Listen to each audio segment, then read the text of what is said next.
भूत चाचा। गजराज चाचा हमेशा रहस्यमय व्यक्ति थे। चाचा का घर गांव के किनारे स्थित था, जहां लोग जाने से कतराते थे। कहते हैं कि चाचा के पास अदृश्य शक्तियां हैं जो उन्हें अन्य लोगों से अलग बनाती है। गांव वाले उन्हें भूत चाचा कहते हैं, लेकिन कोई भी इस नाम से उनके सामने बोलने की हिम्मत नहीं करता। गजराज चाचा दिन भर अपने घर रहते। उनकी आंखों में गहरी चमक थी जो किसी को भी विचलित कर सकती थी। गांव में चर्चा थी कि चाचा रात को घर के अंदर अजीब सी आवाजें सुनते हैं। लोगों ने यह भी दावा किया था उनके घर के अंदर से रात में किसी औरत के रोने और बच्चों के हंसने की आवाजें आती हैं। एक दिन गांव के 3 नौजवान विक्रम, मनु और रघु ने तय किया कि वे चाचा के घर के रहस्य को सुलझाएंगे।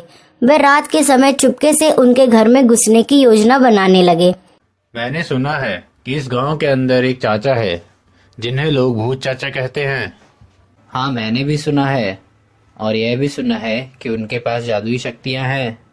मैं नहीं मानता ये सब कुछ। रघु को एक आइडिया आया और रघु ने बहुत ही उत्सुकता से कहा, एक काम करते हैं, भूत चाचा के घर चलते हैं और देखते हैं कि लोग जो कुछ कहते हैं वह वैसे ही है या सब कुछ झूठ है। विक्रम और मनु को इसमें रोमांच महसूस हुआ और दोनों ने हाँ कर दी। रात के अंधेरे में तीनों लड़के चाचा के घर की तरफ बढ़े। घर में अजीब सी खामोशी थी। दरवाजे की दरारों से हल्की रोशनी बाहर आ रही थी। अंदर घुसने पर उन्हें चाचा दिखाई दिए जो एक पुराने तांत्रिक मन बुदबुदा रहे थे। उनके सामने एक छोटा सा दिया जल रहा था। अचानक चाचा ने उन्हें देख लिया और कहा, तुम लोग मेरी सच्चाई जानने आए हो। तुम्हें एक कहानी सुनाता हूँ।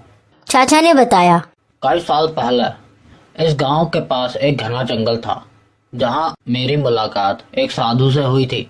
साधु ने मुझे एक विशेष पुस्तक दी थी जिसमें भूतों और आत्माओं को बुलाने और उन्हें नियंत्रण करने के तरीके लिखे थे। मैंने उत्सुकता में उस किताब का उपयोग करना शुरू कर दिया, लेकिन मुझे पता नहीं था कि इससे मेरे जीवन हमेशा के लिए बदल जाएगा। चाचा ने उस किताब से भूतों को बुलाना सीखा और धीरे धीरे उन्हें नियंत्रित करना भी। लेकिन एक दिन उन्होंने गलती से एक दुष्ट आत्मा को बुला लिया। वह आत्मा इतनी शक्तिशाली थी कि उसने चाचा के घर को अपना निवास बना लिया। तब से चाचा ने उस आत्मा को काबू में रखने के लिए उस घर को छोड़ना बंद कर दिया। चाचा ने कहा, यह आत्मा मुझे घर छोड़ने नहीं देती। अगर मैं इसे काबू नहीं रखता तो यह पूरे गांव को खत्म कर देती।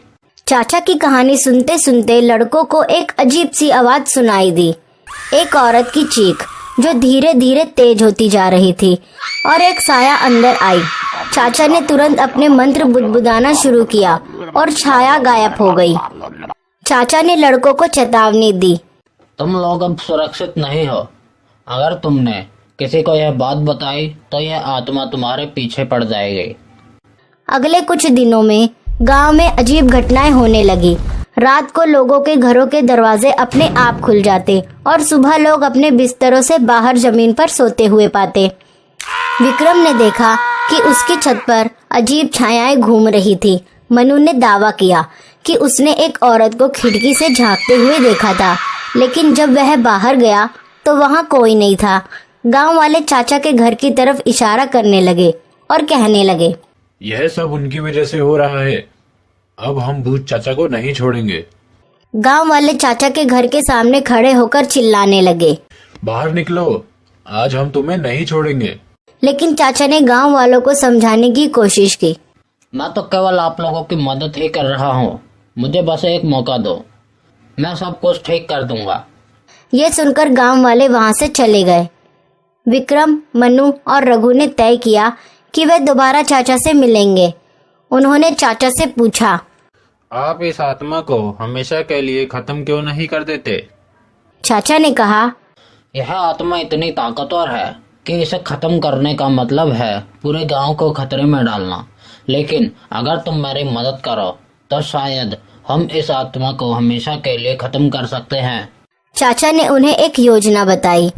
उन्हें जंगल के अंदर एक विशेष स्थान पर जाना था जहां साधु ने वह किताब दी थी। उस स्थान पर आत्मा को कैद करने के लिए एक विशेष यज्ञ करना था।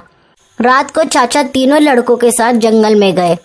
जंगल अंधेरा और सन्नाटे से भरा हुआ था। हर तरफ से अजीब आवाजें आ रही थी। जैसे ही वह उस विशेष स्थान पर पहुंचे, वहां अचानक हवा तेज हो गई। चाचा ने यज्ञ शुरू किया और मंत्र पढ़ने लगे। तभी आत्मा प्रकट हुई।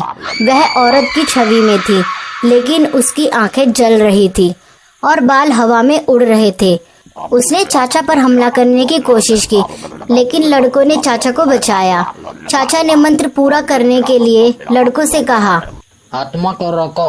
विक्रम और रघु ने आत्मा का ध्यान भटकाने की कोशिश की, जबकि मनु ने यज्ञ में चाचा की मदद की। जैसे ही मंत्र पूरा हुआ, आत्मा जोर से चीखती हुई गायब हो गई।